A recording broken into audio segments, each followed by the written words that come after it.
सोचो मत अमला, हर मुश्किल सफर की शुरुआत एक कदम से होती है। तुम हिम्मत करके आगे बढ़ो। चलो अमला, मैं हूं साथ तुम्हारे। चलो।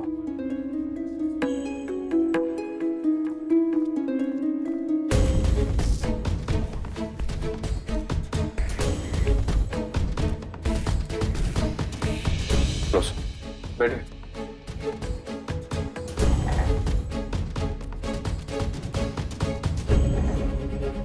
बताइए क्या रिपोर्ट लिखानी? रेप। रेप की रिपोर्ट लिखवानी है सर। किसके साथ हुआ रे? मेरे साथ।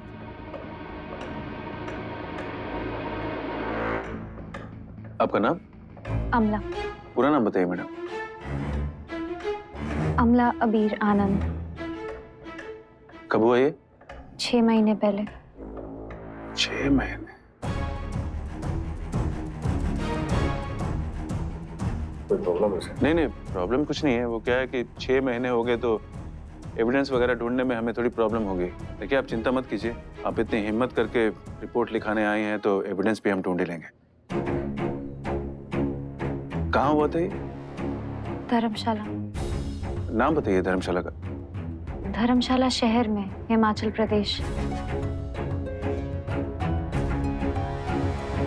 देखिए मैडम, ये केस दूसरे शहर का है तो मैं ज्यादा कुछ नहीं कर सकता। हाँ, एक 0 FIR बना सकता हूँ, फिर ये केस धर्मशाला में ट्रांसफर किया जाएगा। आप लोग चिंता मत कीजिए, मुझसे जो हो सकेगा मैं करूंगा। आप नाम बता सकती हैं उन लोगों का जिन्होंने ये क्राइम किया है?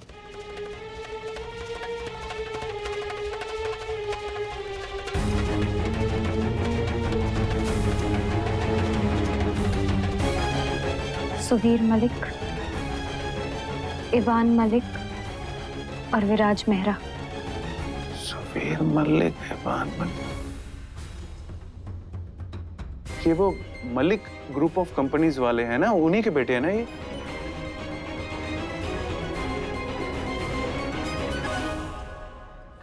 देखिए आप लोगों को तो पता ही ये सब कैसे चलता है, आप भूल जाइए, इन लफड़ों में मत पड़िए आप।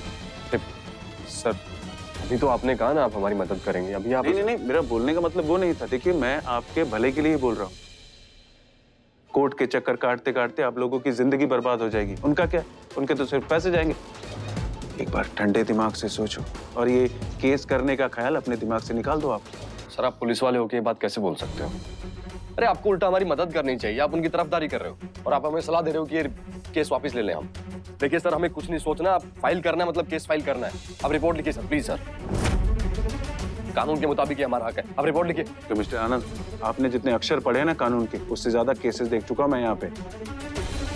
किताबी कानून में और जिंदगी में चलने वाले कानून में बहुत फर्क होता है। पारसेकर, दूसरे कंप्लेंट को भेज, आप लोग जा सकते हैं। अबीर,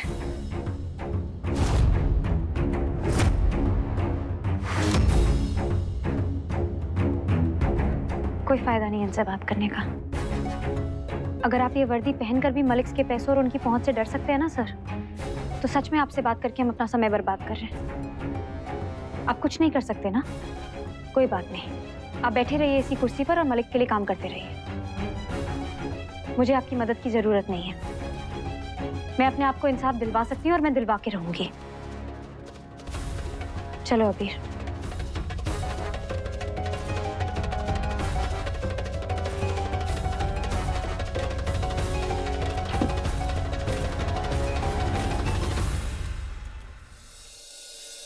वो पुलिस वाला रिपोर्ट लिखने से मना कर रहा था, हमारी बातें टाल रहा था और तुम चली आई वहां से। अमला, तुमने ऐसा क्यों किया? जवाब दोगी तुम मुझे? अबीर, जिस तरह से वो पुलिस इंस्पेक्टर बिना किसी सबूत के हमारी रिपोर्ट लिखने से कतरा रहा था ना, मैं तभी समझ गई थी कि वो भले ही हमें टाल रहा हो पर कहीं ना कहीं उसकी बात सही। अगर हम बिना किसी सबूत के केस करेंगे तो पलक झपकते हार जाएंगे और फिर अपना मौका भी गवा बैठेंगे। उन लोगों के पास इतने पैसे हैं ना कि वो हमारे केस को अंजाम तक भी नहीं पहुंचने देंगे। उनसे उम्र भर लड़के हम ना तो अपनी जिंदगी बर्बाद कर सकते हैं और ना ही इतने पैसे हैं हमारे पास।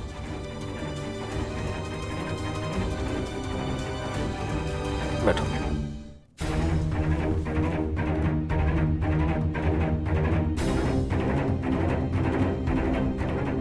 और हमें लड़ना तो होगा ना अमला, चाहे कितना ही वक्त लगे। मैं इंसाफ दिलाने के लिए मैं अपनी पूरी जिंदगी खर्च करने के लिए तैयार हूँ। मुझे बस इंसाफ चाहिए। मुझे भी चाहिए अभी, पर इस समय हम जोश से नहीं, हमें होश से काम करना होगा। अगर वो इंस्पेक्टर हमें एक बार टाल सकता है तो दोबारा भी टाल सकता है, पर यही अगर हमारे पास सबूत होगा ना तो हमें मना ही नहीं कर पाएगा, हमारा काम और आसान हो जाएगा। ये बात मैं वहीं समझ गई थी, इसीलिए वहां से चली गई।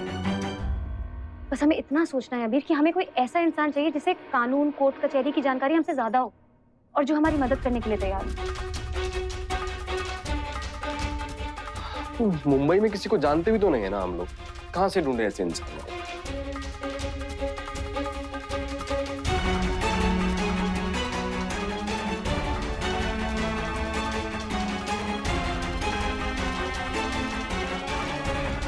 माही,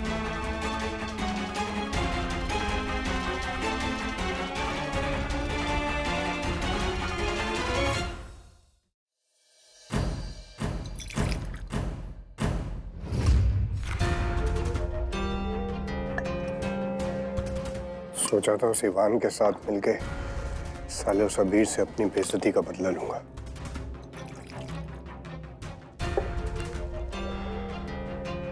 इवान का प्लान तो उल्टा पड़ गया, लेकिन साला मेरी बेइज्जती हो गई।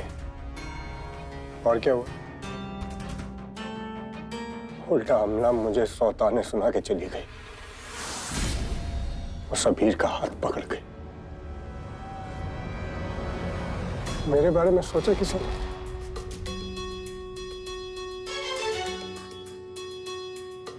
अरे कितना बड़ा धोखा हुआ मेरे साथ। आ गया गुस्सा मेरे को।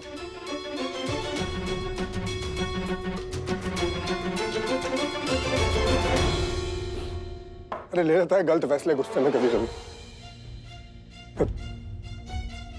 मैंने भी ले लिया। पर उस अमला को तो समझना चाहिए था ना, उसको तो ठंडे दिमाग से काम लेना चाहिए था। सब जानती हो, सब जानती है जो मेरे साथ हुआ। अरे छोटी सी गलती तो हो गई, कि ऐसा क्या हो गया कि इतना सुना के चली गई।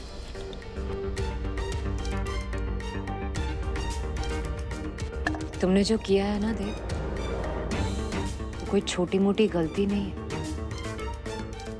पाप है। एक ऐसा पाप जिसके लिए तुम्हें माफी नहीं मिल सकती और मिलनी भी नहीं चाहिए।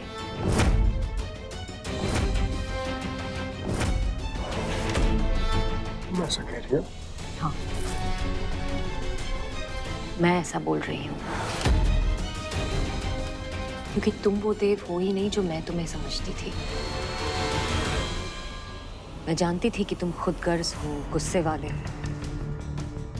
तुम्हारी 1000 गलतियों के बावजूद मैं यही सोचती रही कि बाहर से चाहे तुम कितने भी पत्थर हो, पर दिल से अच्छे हो। बस प्यार में चोट खाए हुए हो, इसलिए ऐसा हो गया हो। पर आज मुझे एहसास हुआ कि मैं कितनी गलत थी। वहम था वो सब मेरा, क्योंकि इंसान प्यार में चाहे कितनी भी चोट खाया हुआ क्यों ना हो, कितना भी गुस्सा क्यों ना हो, लेकिन अगर उसका प्यार सच्चा है ना, तो वो उस इंसान को चोट पहुंचाने की कभी नहीं सोच सकता जिससे उसने प्यार किया था, वो भी उन लोगों के साथ मिलकर जिसने उसकी जिंदगी तबाह कर दी। शर्म आती है मुझे तुम्हें अपना दोस्त कहते हुए।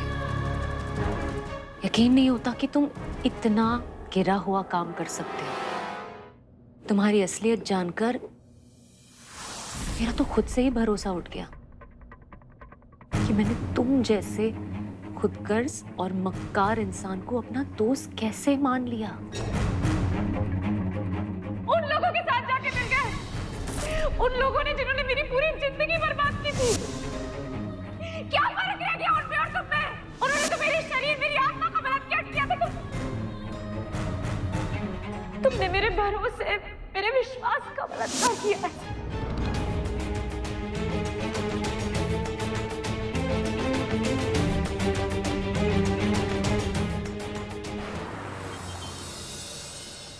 To be honest, I'm not at all surprised कि पुलिस ने तुम लोगों को मना कर दिया। मलिक्स के पास पावर है, पैसा है। पुलिस भी 2 बार सोचेगी उनके अगेंस्ट जाने के पहले। अगर हमारे पास कोई सॉलिड एविडेंस होगा तो फिर पुलिस के पास भी कोई ऑप्शन नहीं होगा, उनको रिपोर्ट लिखनी ही होगी। प्रॉब्लम यही है ना कि हमारे पास एविडेंस नहीं है।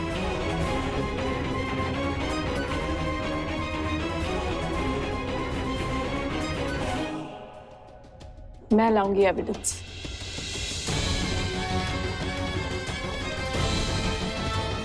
मैं उन तीनों से बुलवाऊंगी कि वो गिल्टी है। पर कैसे माही?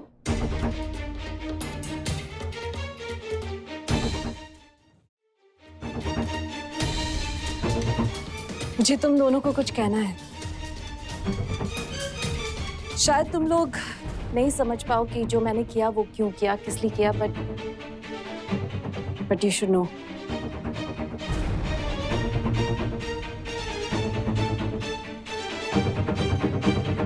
मैंने इवान मलिक से शादी कर ली है।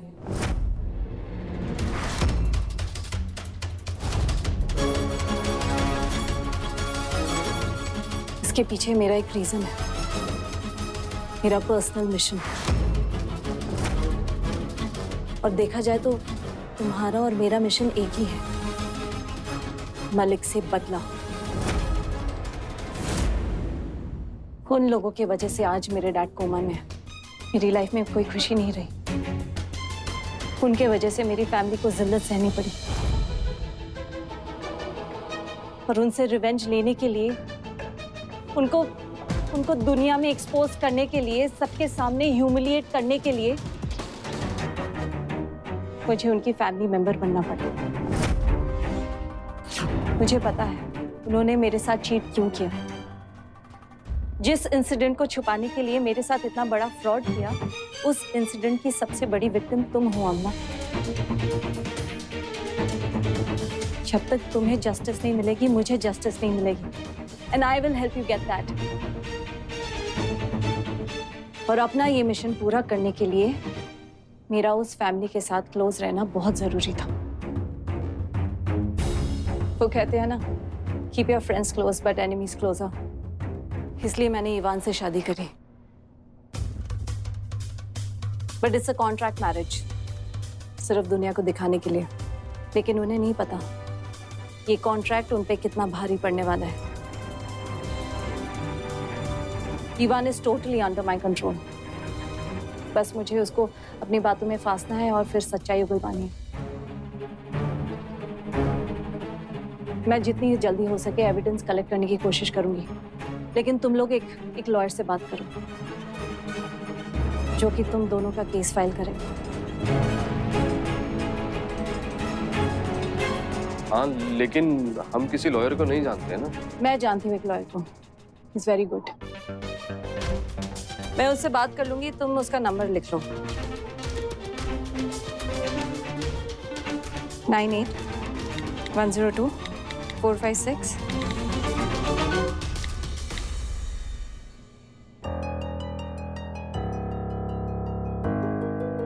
अरे, what happened?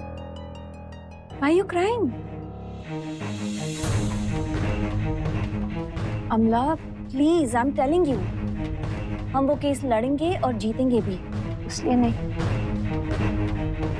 तुम्हारी बातें सुन के मेरा दिल भरा है। तुमने मेरे लिए अपनी पूरी जिंदगी खतरे में डाल दी। उस हैवान से शादी कर ली। अगर उस घर में तुम्हें कुछ हो गया माही, तो सिर्फ शादी नकली है, पर वो इंसान तो असली है। अमला, कभी कभी लाइफ में जीतने के लिए ऐसे लोगों से लड़ना पड़ता है। वो पावरफुल है तो क्या हुआ, हम ये केस लड़ेंगे और जीतेंगे। And don't worry about me, I be fine. तुम अपना ध्यान रखो। You take care of yourself. मैं लॉयर को फोन करके बता दूंगी तुम लोगों के बारे में। तुम लोग उनसे प्लीज मिल लेना आज।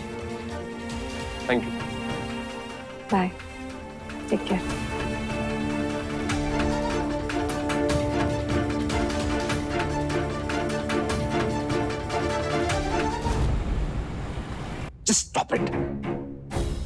तुम्हें अपनी वॉच की पड़ी है? यहाँ मेरी 3 गाड़ियों की पेमेंट रिजेक्ट कर दी गई है।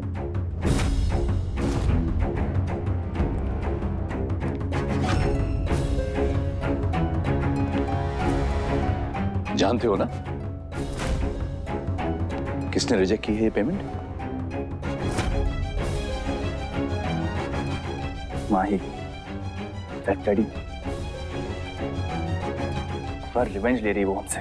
सच में जीजा जी, दिस इज द लिमिट। पानी सर के ऊपर से जा रहा है अब। इस लड़की का कुछ ना कुछ तो करना ही पड़ेगा जल्दी।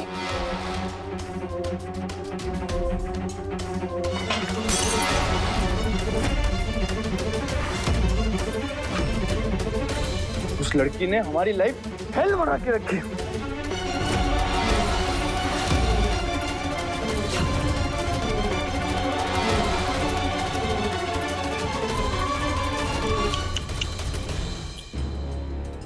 तुम्हें सच में पैसों की कोई वैल्यू नहीं है Suvir. I think you should learn something from your dad and your mama ji. They know it all.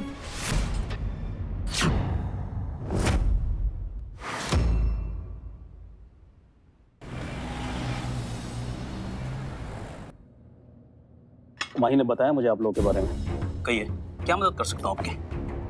Sir हम पुलिस के पास गए थे, उन्होंने केस फाइल करने से मना कर दिया और बोला कि वो मदद नहीं कर सकते और ना ही उन्होंने FIR लिखी थी। अरे तो हम लिखवाएंगे उनसे FIR। कैसे? अंडर सेक्शन 156(3) हम ये केस सीधे मजिस्ट्रेट के यहाँ फाइल कर सकते हैं। वो लोग अपने आप पुलिस पर जोर डालकर वहां पर केस फाइल कर देंगे और फिर पुलिस के पास इन्वेस्टिगेशन के अलावा या फिर FIR लिखने के अलावा कोई ऑप्शन ही नहीं बचेगा। आप फिक्र मत कीजिए अमला जी, माही ने मुझे सब कुछ समझा दिया है कि ये केस आपके लिए कितना इंपॉर्टेंट है। फिर भी मैं आपके मुंह से जानना चाहता हूँ, जो कुछ भी हुआ था वो बताइए।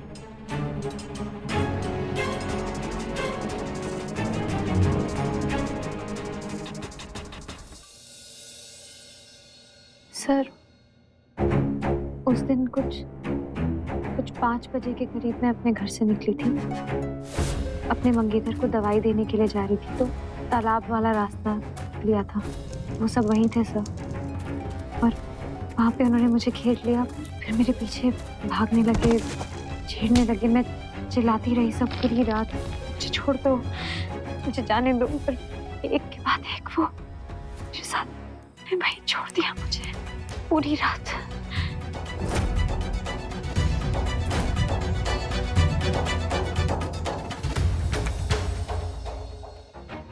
देखिए अमला जी, इन हालात में आपके ऊपर क्या बीत रही है मैं अच्छी तरह समझ सकता हूँ, लेकिन मैं एक बात का आश्वासन दिलाना चाहता हूँ आपको। अगर आप पीछे नहीं हटी या फिर अपना फैसला बदल कर केस वापस नहीं लिया तो चाहे कुछ भी हो जाए, मैं पीछे नहीं हटने वाला। आप माही जी से पूछ सकती हैं कितने क्रिमिनल केसेस जीते हैं मैंने। पर एक बात और, हादसे के इतने दिनों के बाद बिना विटनेस के या बिना सबूत के ये केस थोड़ा मुश्किल हो सकता है। इसलिए कोई भी ऐसी बात जो दबाई जा रही हो या फिर किसी का मुंह बंद करने की कोशिश की जा रही हो और आपको पता हो, प्लीज मुझे जरूर बताइए। और आप तैयार रहिए अमला जी, आपकी तकलीफें इस केस में कम होने से पहले बहुत बढ़ेंगी। बस एक ठोस सबूत या एक विटनेस मिल जाए तो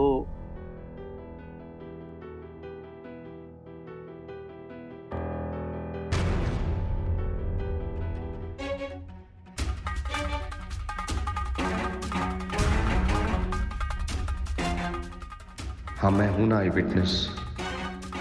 मैं अमला को इंसाफ दिलाऊंगा।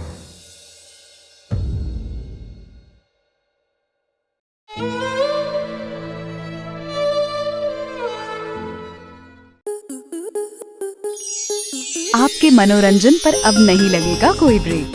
स्टार प्लस के बेहतरीन शोज देखने के लिए लाइक, शेयर और सब्सक्राइब करें स्टार प्लस यूट्यूब पेज को।